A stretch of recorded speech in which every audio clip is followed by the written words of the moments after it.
بسم الله الرحمن الرحيم. الحمد لله حمدا كثيرا طيبا مباركا فيه كما يحب ربنا ويرضاه. أشهد أن لا إله إلا الله وحده لا شريك له، وأشهد أن محمدا عبده ورسوله صلوات الله وسلامه عليه وعلى آله وأصحابه ومن تبعهم بإحسان إلى يوم الدين. أما بعد،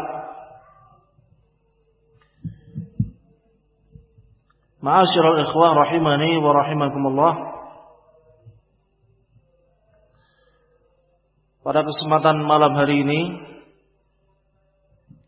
insyaallah akan kita lanjutkan kembali untaian nasihat-nasihat Fadilatul Syekh Al-Allamah Al-Imam Rabi' bin Hadi Al-Madkhali hafizahullahu ta'ala wa ra'ah dalam risalah Asnaful Qulub, di mana pada pertemuan yang lalu kita telah sampai pada penjelasan beliau hafizahullah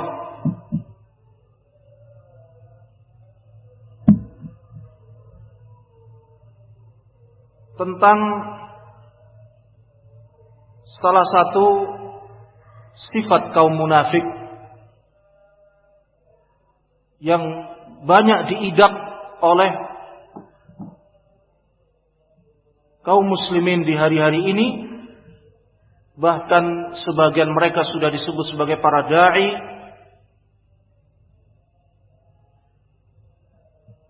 Namun sayangnya, karena mereka memiliki sifat yang tercela, sifat yang sama seperti sifat kaum munafikin, yang tidak mau menerima al-haq yang sampai kepada mereka, menolak al-haq dan kebenaran serta nasihat yang sampai dan didengar oleh mereka. Walaupun memang seperti yang disebutkan oleh beliau, penolakan itu tidak secara langsung dengan lisan-lisan mereka seperti kondisi orang-orang kafir di zaman dahulu, tetapi penolakan itu sangat terlihat pada anggota badan mereka atau gerak-gerik mereka.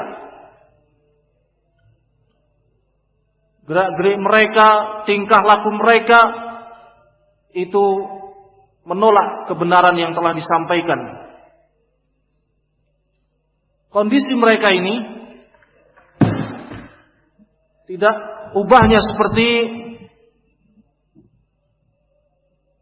kondisi orang-orang munafik yang disebutkan dalam surat Muhammad ayat yang ke-16. Ketika Rasul alaihi salatu wassalam menyampaikan ilmu kepada mereka, nasihat-nasihat kepada mereka, tiba-tiba ketika mereka keluar dari majelis malah mengatakan, "Madza qala anifa?" Dia ngomong apa sih barusan? Apa yang dia bicarakan barusan tadi? Itulah hakikat orang-orang yang Allah telah mengunci mati hati-hati mereka. Dia tahu kebenaran, tetapi pura-pura tidak tahu.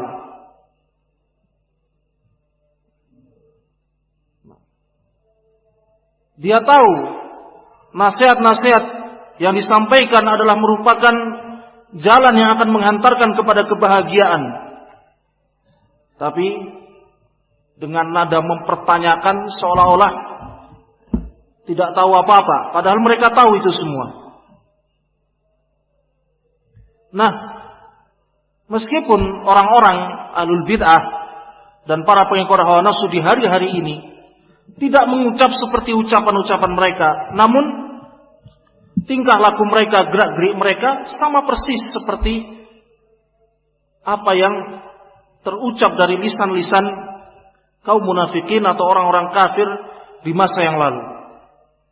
Hanya saja di waktu itu yang digunakan adalah lisan-lisan mereka, di saat ini tidak langsung dengan lisannya, tetapi dengan anggota tubuhnya, menampakkan gerak-gerik yang semua itu menggambarkan dia tidak menerima nasihat, tidak menerima al-haq. Ma'asyiral ikhwah rahimani wa rahimakumullah. Maka kita berlindung kepada Allah Subhanahu wa taala dari sifat kaum munafikin yang ini. Kita berlindung kepada Allah Subhanahu wa taala agar Allah tidak menyematkan sifat-sifat kemunafikan pada diri kita walaupun sedikit. Dan ketahuilah penyakit tidak mau menerima al-haq, tidak mau menerima nasihat. Di saat nasihat dan kebenaran itu jelas-jelas terang di hadapannya, dengan beragam cara dia menolaknya, itulah sifat kaum munafikin. Rasulullah sallallahu alaihi wasallam yuhaddithuhum. Rasul sallallahu alaihi wasallam langsung mengajak bicara mereka, menyampaikan ilmu kepada mereka. Afsahun nasi wa ablaghun nas. Nabi alaihi salatu wassalam itu adalah orang yang paling fasih, yang paling bagus dalam berbahasa, dalam menyampaikan untayan nasihat-nasihat. Tidak ada orang yang lebih bagus bahasa dan retorikanya dibanding Nabi alaihi salatu wassalam. Beliau apabila mengungkapkan kata-kata ringkas, padat, namun sangat mudah untuk dipahami. Dengan ringkasnya kata-kata beliau, namun kata-kata itu sangat dimengerti oleh orang-orang yang mendengarnya. Wa idza takallama bikalamin law sya'al 'addu ay ya'uddahu la'addahu. Apabila Nabi alaihi salatu wassalam berbicara, mengungkapkan suatu perkataan, seandainya ada orang yang mau menghitung ucapan-ucapan beliau, dia mampu untuk menghitungnya. Karena ungkapan-ungkapan Nabi alaihi salatu wassalam itu ringkas, padat, namun orang yang mendengarnya pasti akan bisa memahaminya langsung. Kalau kita perhatikan sabda-sabda Nabi alaihi salatu wassalam, kata-kata beliau sangat ringkas, namun sangat mengena. Iya kan? Innamal a'malu binniyat wa innamal likulli imri'in ma nawa. Berapa kata itu? Tapi kandungan yang ada pada kata-kata itu sangat berarti. Amalan itu sangat tergantung pada niatnya. Dan hanyalah orang itu akan mendapatkan balasan amalan sesuai dengan niatnya masing-masing. Ya. Subhanallah, sedikit kata-kata beliau. Tapi kata-kata itu sangat bisa dipahami oleh orang-orang yang mendengarkannya. Dan ini adalah salah satu keistimewaan yang diberikan oleh Nabi alaihi salatu wassalam. Di samping keistimewaan-keistimewaan lain beliau, di mana beliau telah dikaruniai 5 perkara yang tidak dikaruniakan kepada nabi-nabi yang datang sebelumnya. Ya, termasuk di antara salah satu karunia itu adalah apa? Jawami'ul kalim.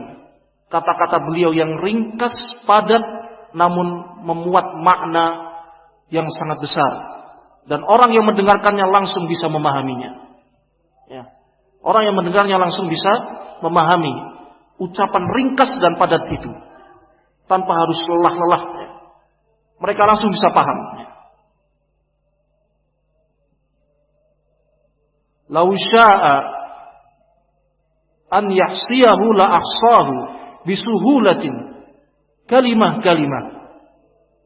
Kalau seandainya ada orang yang mau menghitung setiap ucapan yang dilontarkan oleh Nabi alaihi salatu wassalam, niscaya dia mampu untuk menghitungnya dengan mudah. Karena ucapan-ucapan beliau itu tidak bertele-tele, ucapan ringkas, padat, namun tepat mengenai sasaran dan sangat bisa dimengerti. Apa maksudnya beliau mengatakan ini? Maksudnya tidak mungkin orang-orang munafik yang saat itu hidup di zaman Rasul alaihi salatu wassalam, bahkan mereka ikut bermajlis dengan Nabi alaihi salatu wassalam tidak memahami kata-kata beliau. Karena yang mengajak bicara mereka adalah orang yang paling fasih, orang yang paling ahli dan mahir dalam melontarkan kata-kata.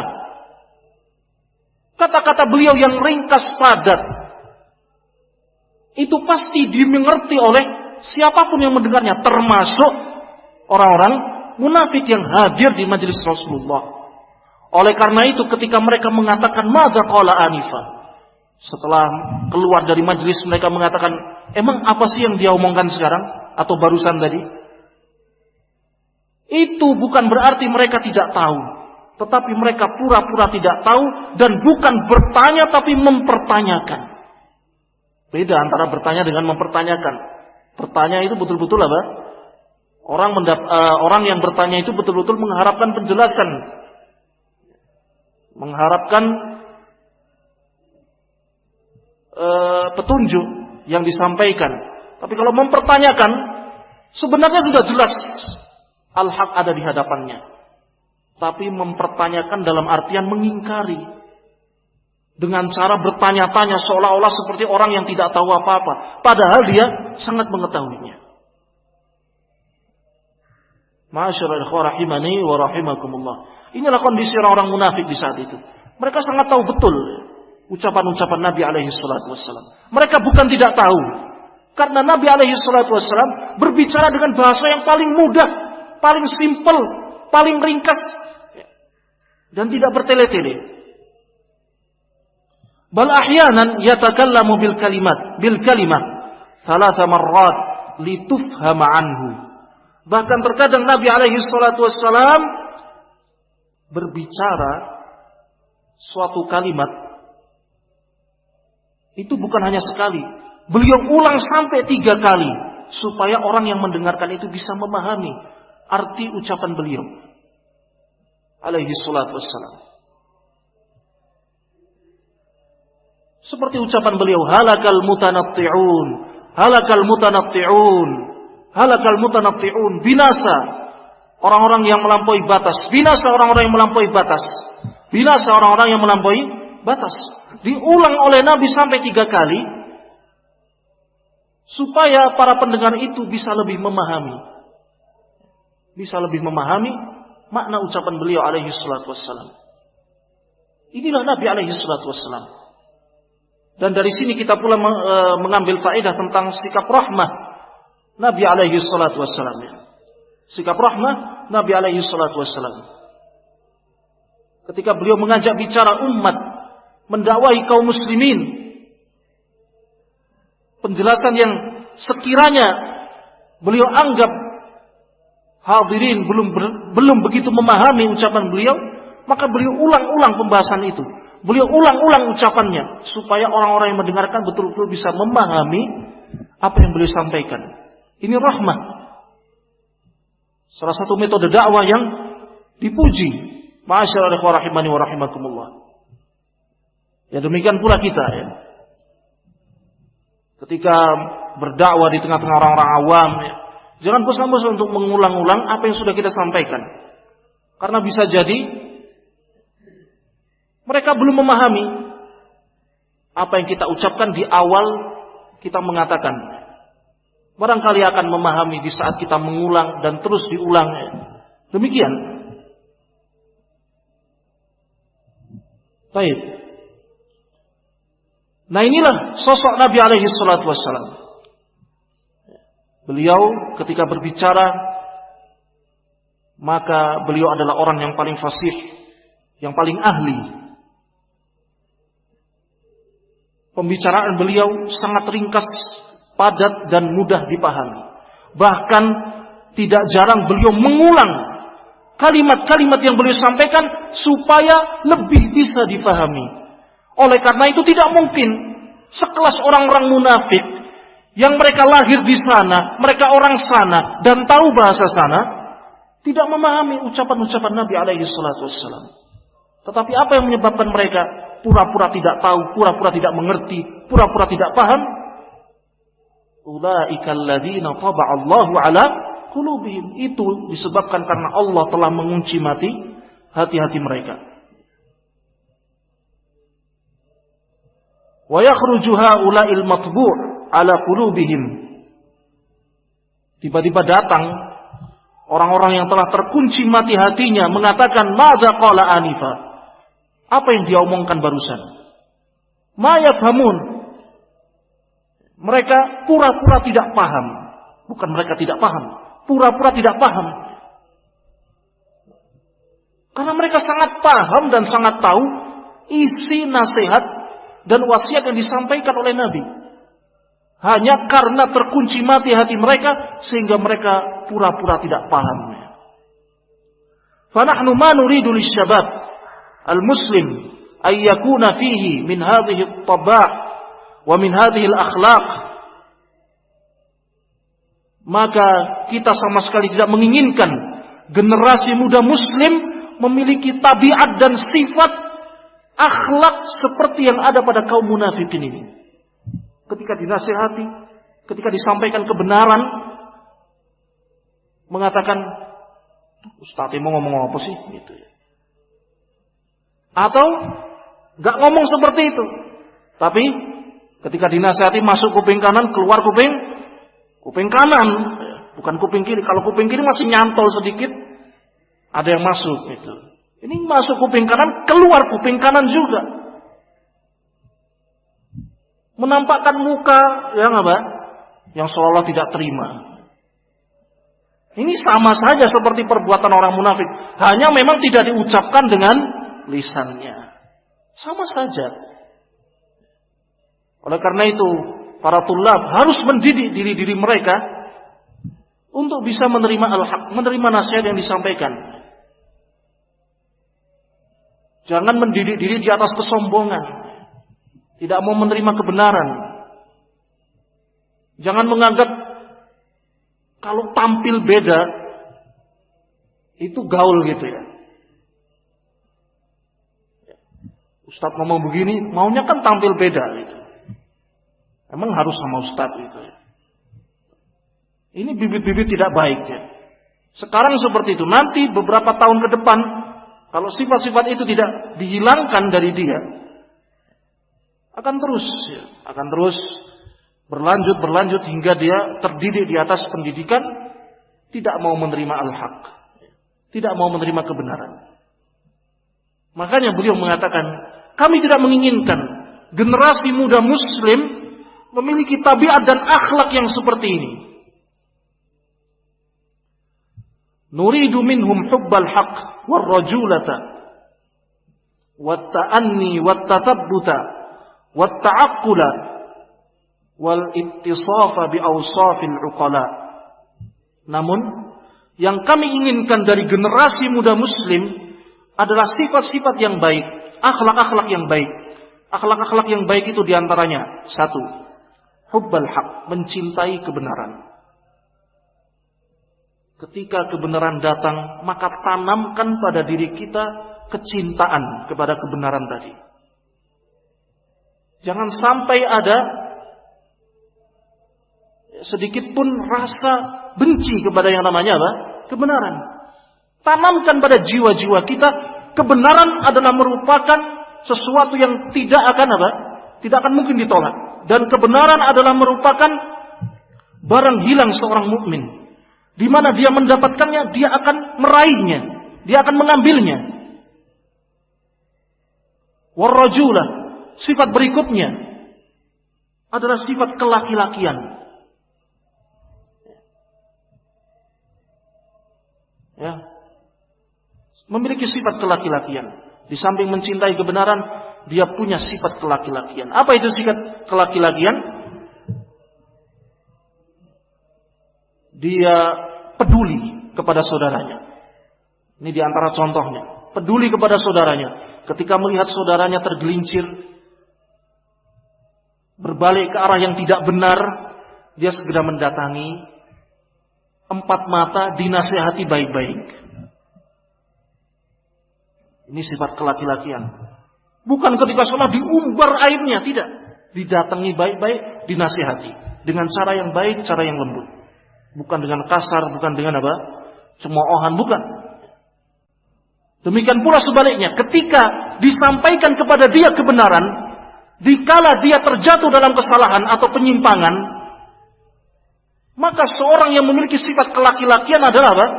Segera menerima kebenaran itu. Tidak banyak berkelit. Kelit sana, kelit sini kayak belut ya. Enggak punya pendirian. Kamu begini. Enggak, saya begini. Berkelit terus. Kalau itu salah dan ada pada diri kamu, katakan saya salah. Saya bertaubat kepada Allah. Saya tidak akan mengulangi perbuatan tadi. Seorang mukmin, apalagi sunni salafi, ketika mendidik diri di atas ar-rajulah, ma'asyiral rahimani wa rahimakumullah, akan menambah kemuliaan bagi dia. Ketika dia tegas menasihati, kemudian dia pun ma'asyiral ikhwah gampang rujuk ketika dinasihati. Ini Masya Allah orang yang seperti ini. Betul-betul laki-laki. Jangan sampai cacat. Jangan sampai apa? Cacat. Senang menasihati orang, tapi giliran dirinya dikritik, nggak mau. Berkelit. Gitu. Kayak belut tadi ya kan. Belut itu kan sana kemari ya. Baik. Ini cacat namanya. Harus siap dua-duanya. Siap menerima kebenaran, siap menerima kebenaran. Ya. Dan ini yang diamalkan oleh para ulama kita. Ma'asyiral rahimani wa rahimakumullah. Sifat yang berikutnya, at-ta'anni, tenang, tidak terburu-buru. Segala sesuatu itu disikapi dengan tenang, tidak terburu-buru, tidak memakai emosi. Ketika sampai suatu permasalahan, sikapi dengan ilmu. Ketika sampai kabar miring kepada dia, maka tanamkan pada diri kita bahwa asal hukum saudara kita adalah orang yang baik. Dia bukan orang yang jahat, dia bukan orang yang neko-neko. Selama kita memang tahu sebelum ini dia baik, tanamkan pada diri kita itu. Sehingga ketika ada kabar-kabar miring tentang saudara kita, maka sikap kita adalah menenangkan. Sudah. Insya Allah nanti saya akan menasihatinya. Gitu. Tenang. Tidak terburu-buru. Yang berikutnya at-tatabbut. Meng-cross-check, teliti dalam setiap berita yang sampai kepadanya. Ini. Di samping tenang, tidak terburu-buru, pastikan bahwa kabar yang sampai kepada kita itu memang benar kepada saudara kita. Sehingga kita bisa menasehatinya. Wat ta'aqqul, demikian pula cerdas. Ta'aqqul, yakni berhias dengan akal, maksudnya memiliki rozanah, kepandaian, kecerdasan dalam setiap masalah yang sampai kepadanya. Nah, ma'asyiral ikhwah rahimani wa rahimakumullah. Memiliki kecerdasan, menempatkan akal yang benar, apalagi dalam dakwah ilallah azza wa jalla, itu sangat penting. Karena berapa banyak orang yang terjun ke medan dakwah, berapa banyak orang yang sudah dikatakan sebagai da'i, tetapi akalnya tidak digunakan. Akalnya apa? Tidak digunakan. Tidak cerdas dia. Dan tidak cerdasnya itu banyak contohnya. Di antaranya, tidak bisa memperhatikan kondisi mad'unya. Siapa yang didakwahinya? Ya, masyarakat awam yang belum tahu apa-apa, belum pernah disampaikan apa-apa, tiba-tiba syirik, bid'ah, wah, kiamat. Barakallahu fikum. Langsung bubar kan begitu. Oleh karena itu Ali bin Abi Thalib radhiyallahu ta'ala pernah mengemukakan, hadithun nas bima ya'rifun. Ajak bicara manusia sesuai dengan kadar akal mereka. Pandai-pandailah kita bisa memilah dan memilih, bisa membedakan mana mad'u yang siap dengan materi ini, mana yang belum. Aturiduna ayyukadzdzaballahu wa rasuluh? Apakah kalian ingin Allah dan Rasulnya didustakan gara-gara kita salah dalam menyampaikan materi, tidak jeli dalam menyampaikan? Sebagian kan, ini kebenaran itu harus disampaikan. Akhirnya nggak peduli siapa mad'unya, siapa yang di hadapannya. Ada yang sikap ekstrim dari sedikit bid'ah, syirik gitu ya. Ada yang sok ilmiah gitu. Sok ilmiahnya kalau ditanya hukumnya meninggalkan sholat apa itu ya, misalkan. Dia jawab dirinci. Padahal ini mad'unya di hadapan orang awam. Yang mereka nggak butuh rincian-rincian itu. Kalau males-males maka belum kafir. Kalau kafir itu menentang dan mengingkari kewajiban itu baru apa? Kafir. Akhirnya keluar dari majelis itu nggak sholat hadirinnya. Kenapa? Yang penting saya nggak mengingkari kewajibannya. Saya tetap yakin sholat itu wajib. Saya cuma males, kan belum kafir. Waduh. Ini tidak faqih berarti. Ini kondisi-kondisi seperti ini harus diperhatikan. Jangan kenceng seperti yang pertama, jangan seperti ini juga. Ya. Baik. Ma'asyiral ikhwah rahimani wa rahimakumullah. Gunakan akal sehat ketika berdakwah. Atau dalam muamalah juga demikian. Wal ittisaba bi awsafil uqala. Ini sama ya, berhias dengan sifat-sifat orang-orang yang cerdas.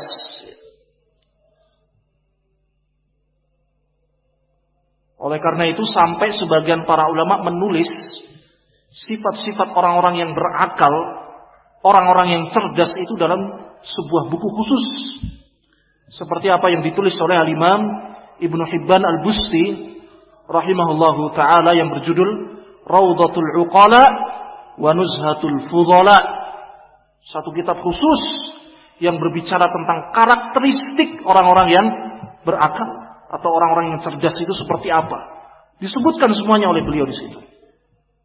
Nah, itu kitab yang sangat bagus, ma'asyiral ikhwah. Bagi antum yang bisa membelinya, dibeli. Kitab yang bagus, layak untuk dikaji. Nah,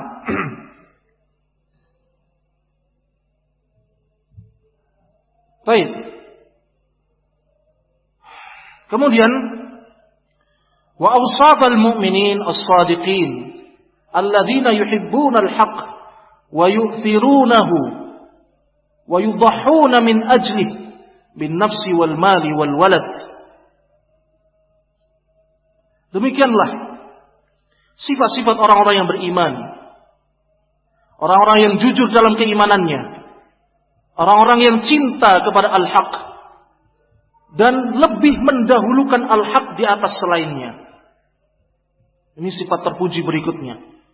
Al-haq itu harus lebih didahulukan daripada selainnya. Bahkan harus dikorbankan al-haq itu. Walaupun yang dikorbankan itu jiwa kita sendiri, harta kita sendiri, anak kita sendiri, harus lebih dikedepankan al-haq. Apalagi kok cuma perasaan. Korbankan saja. Jiwa, harta, dan anak saja harus dikorbankan. Apalagi cuma perasaan. Apalagi cuma tersinggung. Ma'asyiral ikhwah rahimani wa rahimakumullah. Berapa banyak orang yang tertendang dari dakwah ini menjadi orang yang awam sudah. Full awam ini. Gara-gara karena urusan pribadi, ketersinggungan dengan si fulan menyebabkan dia tidak mau lagi apa? Ta'awun di medan dakwah. Berapa banyak ya? Berapa banyak? Orang yang dulunya sangat semangat dalam menyampaikan ilmu, atau paling tidak memberikan faedah-faedah, giat, perintis ma'had. Kemudian terjadi ketersinggungan pribadi dengan si fulan, akhirnya mental dari dakwah. Sekarang menjadi awam, sudah. Pakai celana itu jin, pakai topi gaul sudah. Dan itu terjadi.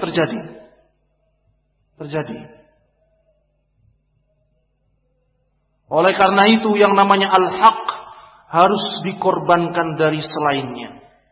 Jiwa, harta, anak harus dikorbankan demi al-haq. Nuridu syababan min hadzal naw'. La nuridu syababan fihi min hadhihi la nuridu syababan fihi min hadhihi sifatil munafiqin wal iyadu billah. Allati la yakhlu minha katsirun minal munharifin an hadiyillahi tabaraka wa ta'ala. Kita menginginkan generasi muda yang seperti ini, memiliki sifat-sifat yang mulia tadi. Kita tidak menginginkan generasi muda yang memiliki sifat dan karakter seperti karakternya orang-orang munafik, yang tidak mau menerima kebenaran, yang acuh tak acuh terhadap kebenaran. Padahal kebenaran telah jelas di hadapannya. Yang tidak memiliki sifat kelaki-lakian. Ini sifat orang-orang munafik. Tapi kata beliau, sayangnya sifat kaum munafikin ini menjangkiti mayoritas orang-orang yang menyimpang dari petunjuknya Allah Subhanahu wa ta'ala. Catat baik-baik. Jadi kebanyakan orang yang menyimpang dari jalan Allah itu mengidap sifat dan karakter orang-orang munafikin. Yang dulu kita kenal Masya Allah bagus di atas sunnah, ala khair wa ala fadl. Tetapi dia terjangkiti sifat kaum munafik ini. Apa itu? Tidak mau menerima al-haq ketika al-haq sampai kepadanya. Terfitnah dengan berbagai macam fitnah-fitnah yang ada. Tidak memiliki sifat kelaki-lakian, mental dari dakwah. Karena apa? Karena mengidap sifat kaum munafikin. Ma'asyiral ikhwah rahimani wa rahimakumullah. Allah Azza wa Jalla mengatakan, "Afala yatadabbaruna al-Qur'ana am 'ala qulubin aqfaluha?" Tidakkah mereka bisa mentadabburi Al-Qur'anul Karim, atau memang hati-hati mereka itu ada penutup-penutupnya? Hati-hati mereka ada penutup-penutupnya. Ma'asyiral ikhwah rahimani wa rahimakumullah. Ini konteks teks ini Allah Subhanahu wa taala tujukan kepada kaum munafikin yang mereka mendengarkan Al-Qur'an. Mereka juga turut hadir di majelis Rasulullah sallallahu alaihi wasallam yang Rasul itu menjelaskan tafsir Al-Qur'anul Karim. Tetapi mengapa mereka tidak bisa mengambil manfaat dari Al-Qur'an itu? Apakah karena mereka tidak mentadabburinya, atau memang hati mereka itu ada penutup-penutupnya? Fa'ahyanan al-qulubu takunu 'alaiha aqfal. Memang terkadang hati itu ada penutup-penutup. Aqfalullahi ya'lamuha, di mana penutup-penutup itu hanya Allah yang tahu tentangnya. Yaqfalu 'alaiha ma yadkhul fiha al-haq wa la yakhruj minha al-batil. Karena hati itu memiliki penutup-penutup, maka al-haq itu tidak mungkin masuk ke dalam hati yang seperti ini. Dan sebaliknya, al-batil yang sudah merasuk ke dalam jiwanya tidak akan mungkin keluar darinya. Sebagaimana yang Allah firmankan dalam surat Muhammad ini tentang kondisi orang-orang munafik.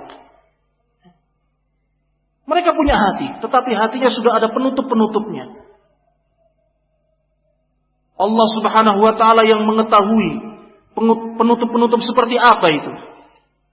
Sehingga hati-hati mereka tidak bisa dimasuki al-haq. Al-batilnya justru yang menghujam kuat dan tidak bisa keluar. Ma'asyarul ikhwah rahimani wa rahimakumullah. Fahadhihi lamhatun. Inilah penjelasan secara ringkas tentang keadaan hati-hati yang ada pada umat manusia ini. A'ni asnafa qulubin nas. Inilah keterangan ringkas tentang hati-hati yang ada pada manusia ini. Qulubal mu'minin. Di antara mereka ada hati-hati yang memiliki sifat seperti halnya orang-orang yang beriman. Wa qulubal kafirin. Di antara mereka juga ada hati-hati yang memiliki sifat-sifat seperti orang-orang kafir. Wa qulubal munafiqin. Demikian pula ada hatinya orang-orang munafik, atau mereka yang memiliki sifat seperti sifat-sifat orang-orang munafik. Wa nahnu narjullaha tabaraka wa ta'ala wa nadra'u ilaihi ay yaj'ala qulubana hayyatan mu'minatan sadiqatan tuhibbul haqqa wa taqbaluhu wa tatasharrabuhu. Oleh karena itu, ma'asyiral ikhwah, kita memohon kepada Allah Azza wa Jalla, meminta kepada Allah Azza wa Jalla agar menjadikan hati-hati kita adalah hati-hati yang hidup, hati-hati yang beriman, hati-hati yang jujur, mencintai al-haq, menerima al-haq, dan menyerap al-haq. Wala takunu kama wasafa Rasulullah alaihi salatu wassalam. Jangan sampai kita menjadi golongan hati yang disebutkan dan disifatkan oleh Rasulullah sallallahu alaihi wasallam, seperti yang ada pada hadis berikut ini. Ini hadis yang sangat agung yang menjelaskan kondisi hati-hati yang ada pada manusia ini. Kata beliau sallallahu alaihi wasallam, "Innal fitana tu'radu 'alal qulubi ka'ardil hasiri 'udan 'uda." Sesungguhnya fitnah itu akan ditancapkan pada hati seseorang bagaikan digelarnya tikar sehelai demi sehelai. Itu yang namanya fitnah. Jadi fitnah itu datang, orang yang terfitnah itu tidak langsung apa? Tidak langsung tiba-tiba brus gitu ya. Tapi sedikit demi sedikit. Seperti halnya tikar yang digelar, itu apa? Sedikit demi sedikit, sehelai demi sehelai, kan begitu ya? Bisa dipahami ya? Nah, seperti itu. Itulah fitnah. Sehingga semakin hari kalau dia tidak kembali kepada Allah, tidak rujuk kepada al-haq, kita akan mendapati orang yang terfitnah pasti akan semakin jauh, semakin jauh, semakin jauh. Itulah fitnah. Menyerang seseorang itu sedikit demi sedikit. Seperti halnya tikar yang digelar, itu sedikit demi sedikit. Udan. Fa'ayyuma qalbin ushribaha nukita fihi nuktatun sauda. Maka hati mana saja yang berusaha untuk menyerap fitnah itu, maka akan dititikkan satu bercak hitam pada hatinya. Semakin dia menyerap fitnah, maka akan semakin banyak bercak-bercak hitam yang ada dalam hatinya. Pertama kali satu, dititikkan titik hitam. Kok enak ya? Terus dilanjutkan. Merasa nyaman lagi terus seperti itu sampai dia sangat jauh terombang-ambing dalam fitnah. Fitnah di sini baik fitnah syubhat maupun fitnah syahwat. Fitnah syubhat, masyaallah rahimani wa rahimakumullah, dilarang oleh para ulama. Ini contohnya fitnah syubhat. Agar tidak bermajlis dengan ahlul bid'ah. Jangan bermajlis dengan mereka. Jangan duduk dengan mereka. Tapi orang ini kadang-kadang awalnya cuma coba-coba. Masa sih? Saya ingin buktikan langsung. Benar gak si fulan itu ahlul bid'ah? Yang disampaikan bid'ah katanya. Ini kan sudah masuk fitnah. Satu, bercak hitam. Hadir di majelisnya. Ketika didengar, ternyata yang disampaikan bagus, katanya bid'ah. Gitu. Masuk dua bercak. Terus seperti itu, tidak sadar dia dibawa dalam gelombang bid'ah sampai dia menjadi penyokong bid'ah tadi. Semakin jauh, semakin jauh, semakin jauh. Bermula dari coba-coba. Ketika duduk, ternyata enggak kok. Yang disampaikan baik ayat hadis. Nah, di sela-sela pembahasan itu dimasukkan bid'ah-bid'ahnya, dia sudah apa? Dia sudah enggak tahu. Karena dia sudah terfitnah.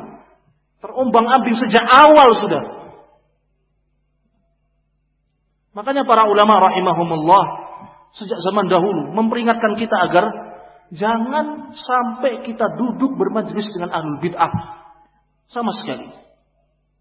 Al-Imam Al-Mufaddal Ibnul Muhalhal rahimahullahu taala pernah mengatakan, "Lau kana sahibul bid'ah idza jalasta ilaihi yuhaddithuka bi bid'atin hadartahu wa fararta minhu." Kalau seandainya ahlul bid'ah itu, kalau duduk di hadapanmu langsung menyampaikan kebid'ahannya, kamu pasti akan lari dan menghindar darinya. Ya kan? Bahkan mungkin orang Syiah duduk di majelis langsung mengatakan istri-istri Rasulullah pezina. Ya kamu yang duduk di situ langsung apa? Langsung menghilang, langsung berhati-hati. Wah, ini orang Syiah. Kan begitu. Sak bejat-bejatnya orang Syiah yang gak akan mungkin seperti itu. Kan begitu. Orang Khawarij juga demikian. Di awal pertama majelisnya mungkin gak akan langsung mengatakan kita bantai penguasa gitu ya. Bantai itu. Kalau di awal-awal mungkin gak seperti itu. Selanjutnya kata beliau, walakinnahu yuhaddithuka bi ahaditsis sunnah fi bidwi majlisihi. Tetapi di awal majelis ahlul bid'ah itu akan menyampaikan, akan menerangkan hadis-hadis Nabi Sallallahu Alaihi Wasallam, sehingga kamu akan apa? Terpukau, terkagum-kagum. Katanya ahlul bid'ah, lalu disampaikan hadis loh, lengkap liwatnya Bukhari nomor sekian, Muslim nomor sekian, lengkap. Kok bid'ah? Berarti kamu membid'ahkan hadis. Wah, sudah. Itu masuk berarti fitnah sudah. Gak akan mungkin ahlul bid'ah itu langsung menyampaikan kebid'ahannya. Orang Syiah sebejat apapun pasti di majelis awalnya yang dia sampaikan adalah kita hendaknya saling berukhuwah. Begitu. Itu mereka semua yang ada di Indonesia ini seperti itu. Kita bersatu. Kita bersatu tak bisa dikalahkan gitu ya. Jangan baku hantam gitu. Itulah yang disampaikan mereka. Baru nanti disampaikan sedikit demi sedikit. Ketika menyampaikan biografi Abu Hurairah misalkan radhiyallahu taala anhu, orang enggak sadar kalau itu ternyata adalah sebuah celaan kepada Abu Hurairah. Karena sudah terlanjur nikmat tadi bermajelisnya. Dia pura-pura menerangkan itu. Abu Hurairah itu orangnya miskin. Tinggal di majelis Rasulullah, enggak punya apa-apa. Akhirnya muridnya menyimpulkan apa? Oh, berarti Abu Hurairah itu gelandangan gitu ya. Itulah fitnah itu seperti itu. Disampaikan seperti itu sedikit-sedikit. Kamu gak sadar. Ternyata bid'ah, penyimpangan itu sudah masuk. Baik. Oleh karena itu beliau mengatakan, fala'allaha talzama qalbak wala takhruj minhu. Barangkali kebid'ahan atau penyimpangan tadi sudah masuk ke dalam hatimu dan tidak akan bisa lagi keluar setelah itu. Fitnah syubhat. Demikian pula fitnah syahwat. Nah. Di SMS misalnya, SMS yang nggak dikenal, mengaku ya seperti itulah. Coba-coba ini coba saya balas lah. Gitu ya. Ketika dibalas, tambah nikmat ini, gitu ya. Tambah terus ya. Sampai akhirnya terjatuh dalam perbuatan zina wal iyadu billah. Itu nggak terasa. Awalnya dari SMS nyasar, nggak tahu siapa. Tiba-tiba berlanjut. Wah, mantap juga gitu ya. Nah, seperti itu contohnya. Dan tidak sebatas itu. Yang namanya fitnah syahwat, itu fitnah yang terkait dengan keduniaan. Banyak. Harta, wanita, kedudukan,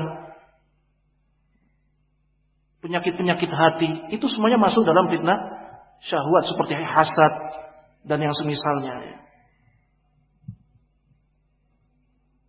Tersinggung, itu syahwat. Akhirnya tersinggung, memilih untuk lompat pagar, ya sudah. Ketika ketersinggungan, masyaallah, dikorbankan. Yang dikorbankan itu adalah manhaj dia. Bahaya sekali. Baik.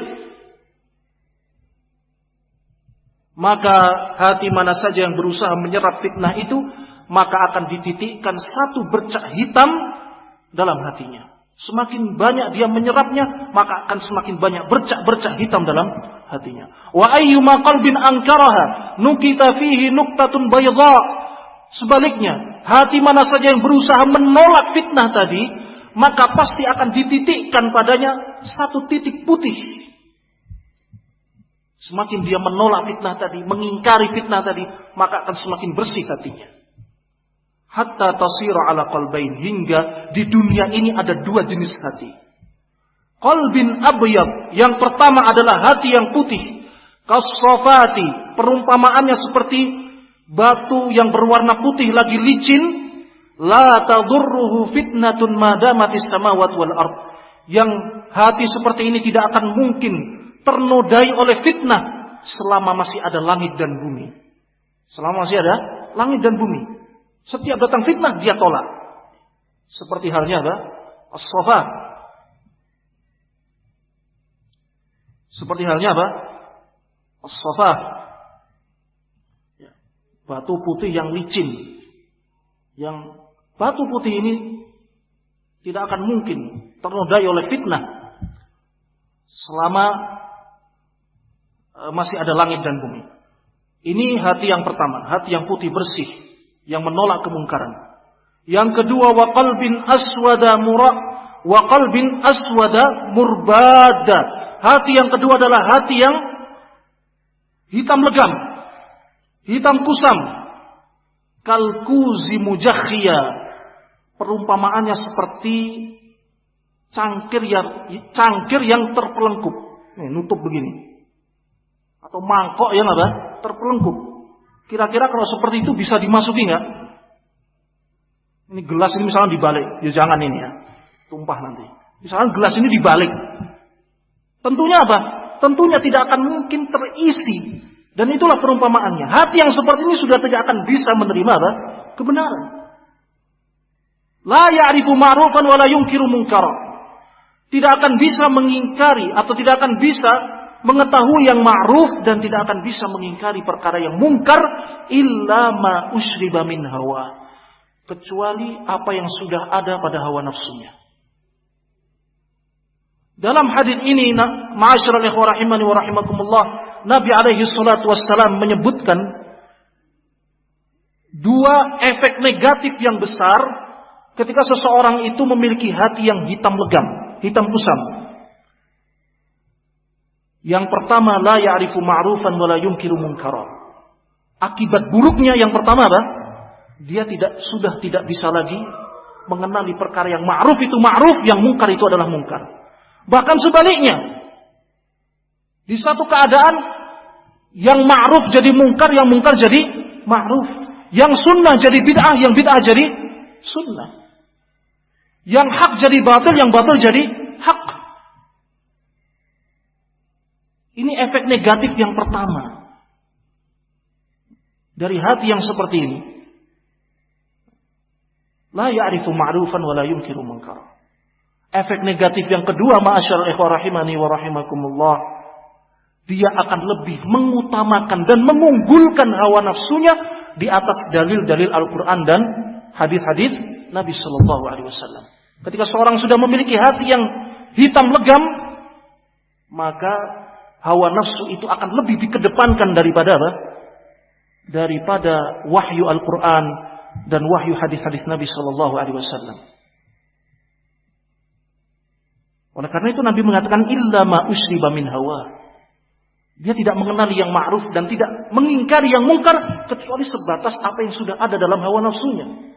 Artinya hawa nafsunya akan lebih diunggulkan daripada ayat dan hadis. Inilah aspek negatif yang luar biasa akan didapatkan oleh seseorang yang terfitnah, ma'asyarul ikhwah rahimani wa rahimakumullah.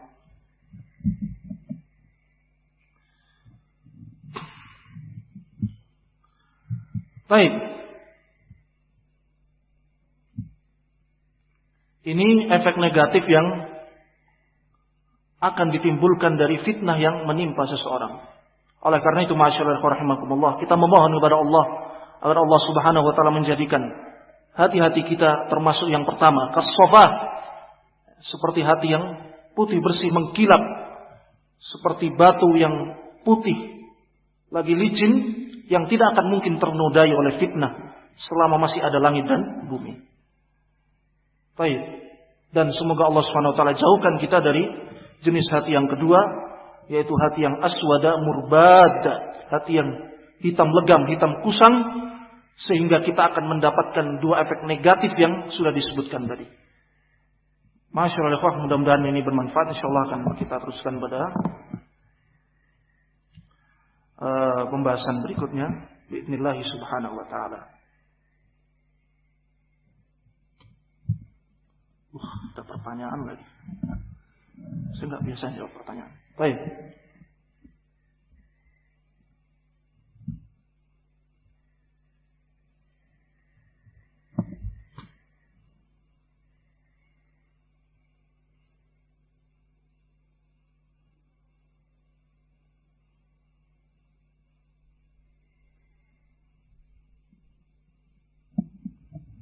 Bismillah. Tadi disebutkan kita tidak boleh dibolehkan duduk bersama ahlul bid'ah. Ya. Lalu bagaimana jika ahlul bid'ah seperti Hizbiyun hadir di majelis kajian kita? Bagaimana sikap kita dengan yang demikian? Padahal kita tidak boleh duduk dengan ahlul bid'ah. Kita perlu mengusirnya atau cukup mengawasinya? Diusir gitu ya. Baik. Masyaallah rahimani wa rahimakumullah, yang pertama perlu diketahui bahwa larangan duduk dengan ahlul bid'ah itu adalah merupakan salah satu prinsip salafus saleh. Itu merupakan salah satu prinsip salafus saleh yang mereka secara turun-temurun selalu mewasiatkan kepada anak-anaknya, selalu mewasiatkan kepada murid-muridnya untuk menjauhi ahlul bid'ah. Untuk menjauhi apa? Ahlul bid'ah. Baik. Lalu bagaimana jika ahlul bid'ah? Baik, ini sudah divonis ahlul bid'ah itu ya. Karena masyaallah rahimani wa rahimakumullah, orang-orang yang bersama kaum hizbiyin itu Syekh Rabi menyebutkan ada dua macam. Ada yang da'inya, da'i itu berarti pendakwahnya begitu ya, pentolannya itu. Ada yang dia sekedar ikut-ikutan. Dia sekedar ikut-ikutan saja. Dia bukan sebagai pelopornya, bukan juga sebagai apa? Orang-orang yang gencar menyebar. Kalau gencar mungkin ada sedikit menyebarkan, tapi dia bukan pendakwahnya begitu. Dia bukan mubtadi'nya. Dia hanya sekedar terpengaruh dengan ahlul bid'ah yang ada di sekeliling dia. Baik. Nah, kalau jenis yang pertama, maksudnya orang yang sekedar ikut-ikutan dengan mereka,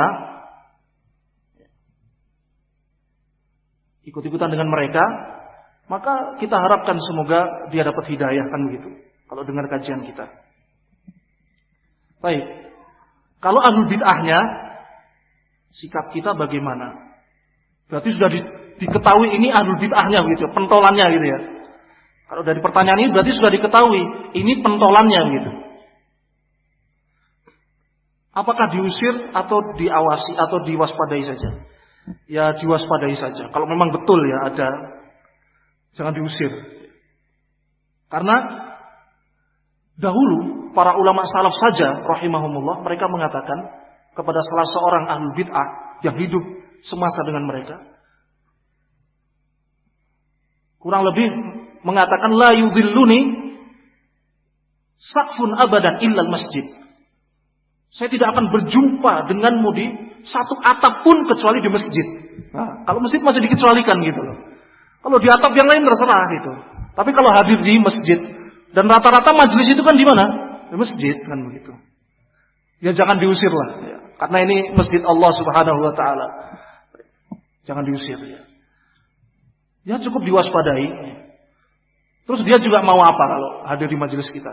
Dan saya kira sangat jarang lah yang mau kan begitu. Untuk apa dia pentolan ahlul bid'ah misalkan. Hadir di majelis gitu.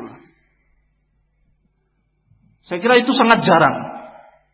Sangat jarang. Yang kalau hadir ya sudah, dibiarkan saja, diacuhkan, jangan diusir. Wa annal masajida lillah wa annal masajida lillah. Sesungguhnya masjid-masjid itu milik Allah. Oleh karena itu sebagian para ulama mengatakan ini, la yudhilluni satfun abadan illal masjid. Ya kan gitu. Tidak akan menaungi aku satu atap pun dengan kamu kecuali masjid. Kalau masjid masih dikecualikan. Masih dikecualikan. Sehingga kalau betul-betul ada ya cukup diwaspadai. Jangan diusir ya. Diwaspadai. Diacuhkan saja. Gitu ya. Nah, insya Allah bisa dipahami ya. Nah, ini yang saya ketahui tentang masalah ini. Tapi ingat, kalau dia itu hanya sekedar pengikutnya, pengekornya, dia bukan pendakwahnya atau ahlul bid'ahnya. Karena syarat-syarat seseorang menjadi mubtadi' itu berat. Ada ketentuan-ketentuannya. Kalau dia sekedar orang yang berjalan dengan mereka dan hadir di majelis kita, maka biarkan saja, insya Allah ya, dia akan bisa mengambil manfaat. Apalagi kalau ada tanda-tanda kebaikan dari dia ya. Apalagi kalau ada tanda-tanda kebaikan dari dia. Adapun kalau memang ahlul bid'ah, ya dibiarkan saja sudah ya. Jangan diajak bicara, jangan diajak ya. Kalau diusir jangan. Tadi ya, para ulama saja di zaman dahulu seperti itu ucapannya. Cukup diwaspadai, masyaallah. Adapun yang dimaksud oleh para ulama salaf menjauhi ahlul bid'ah, itu lebih penekanannya pada kitanya.